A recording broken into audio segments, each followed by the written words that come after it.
নতুনভাবে দেশকে গড়ে তুলতে দ্বিধাদ্বন্দ্ব ভুলে ঐক্যের ডাক দিয়েছেন শান্তিতে নোবেলজয়ী অর্থনীতিবিদ ডক্টর মুহাম্মদ ইউনূস।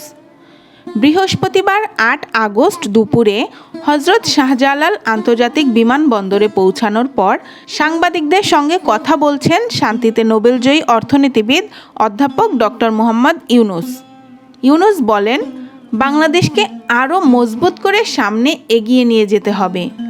পুনর্জন্মে যে বাংলাদেশ পেলাম, সে বাংলাদেশ যেন পূর্ণতা পায়। নতুন বিজয়ের মাধ্যমে বাংলাদেশ নতুন বিজয় দিবস শুরু করলো। আমাদের এগিয়ে যেতে হবে। যারা এটি করেছে তাদের প্রতি কৃতজ্ঞতা।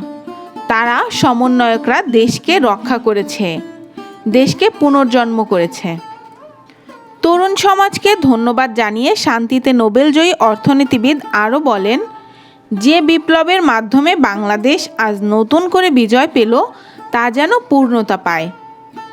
তরুণ সমাজ যেন নিজেদের মতো করে দেশটাকে সাজাতে পারে।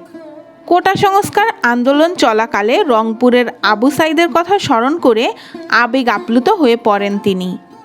ডক্টর মুহাম্মদ ইউনূস ঢাকায় ফিরে তার প্রথম বক্তব্যে আরও বলেন, আইন শৃঙ্খলা রক্ষা করাই হবে তার প্রথম কাজ। কারো ওপর যাতে কোনো হামলা না হয় সেই আহ্বান জানাই।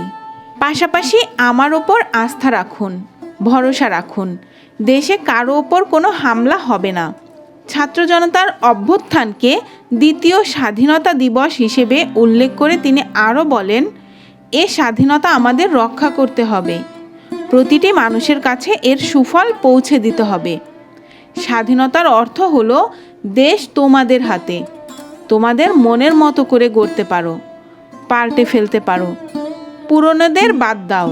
তোমাদের মধ্যে সৃজনশীলতা আছে, তাকে কাজে লাগাও। অধ্যাপক ইউনূস বলেন, সরকার হয়ে উঠেছিল দমন পীড়নের একটি যন্ত্র। এটা সরকার হতে পারে না। সরকারকে দেখে মানুষ উৎফুল্ল হবে। যে সরকার মানুষকে রক্ষা করবে। সারা বাংলাদেশ একটি পরিবার।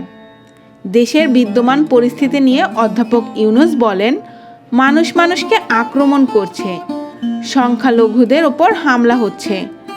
সবাইকে রক্ষা করা আমাদের কাজ। প্রতিটা মানুষ আমাদের ভাই। বিশৃঙ্খলা অগ্রগতির বড় শত্রু। আইন শৃঙ্খলা রক্ষা করা আমাদের প্রথম কাজ। জানা গেছে, বর্তমানে তার রাজধানীর গুলশানের বাসায় পিজিআর সদস্য মোতায়েন করা হয়েছে। বিমানবন্দর থেকে তিনি ক্যান্টনমেন্ট যাবেন। সেখান থেকে গুলশান হয়ে রাষ্ট্রীয় অতিথি ভবন পদ্মায় যাবেন তিনি।